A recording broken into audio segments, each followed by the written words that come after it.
แต่เด็กคิดฮอดเดแฟนไปไกลบ้านเจ้าไปในเมืองดนแล้วบอกมีวี่แววกับหันก่อนไปได้สัญญากันหักมันบ่ลืมดอกนาได้อยู่เมืองใหญ่ตึกสูงอย่าลืมเด้อคนบ้านเฮา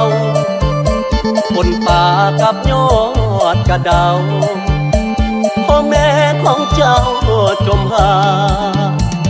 มักมีมักม่วงมักคอสมมอได้กินอยู่ว่าแจ่วปรุงแมงแคงแห้งดามักสีดามักพางมากไฟเป็นลางสังหรณ์เมื่อตอนเสียงฟ้าดังก้องเสียงอื่นมันฟ้องทางยันนางเปลี่ยนใจฝนโยยสายขาผสมน้ำตาให้ไหล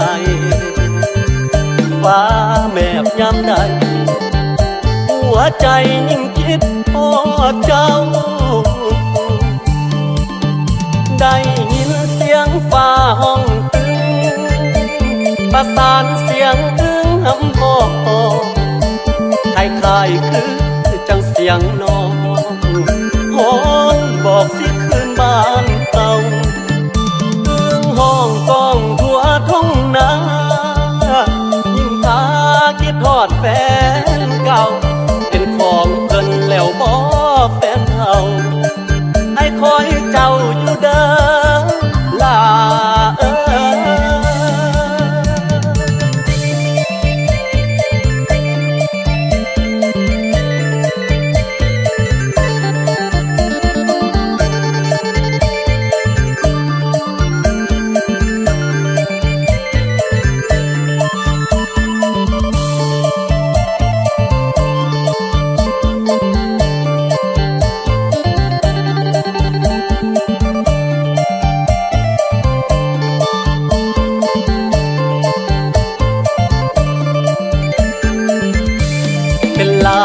สังหรณ์เมื่อตอนเสียงฟ้าดังก้องเสียงอื่นมันฟ้องทางยันนางเปลี่ยนใจฝนโยยสายขาผสมน้ำตาให้ไหล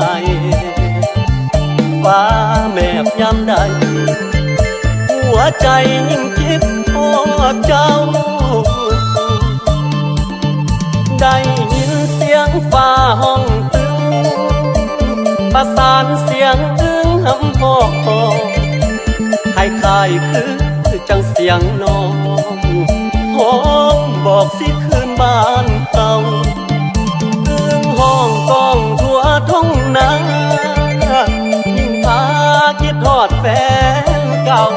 เป็นของเพิ่นแล้วบ่แฟนเฮาให้คอยเจ้าอยู่เด้อ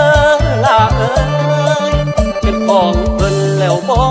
แฟนเฮา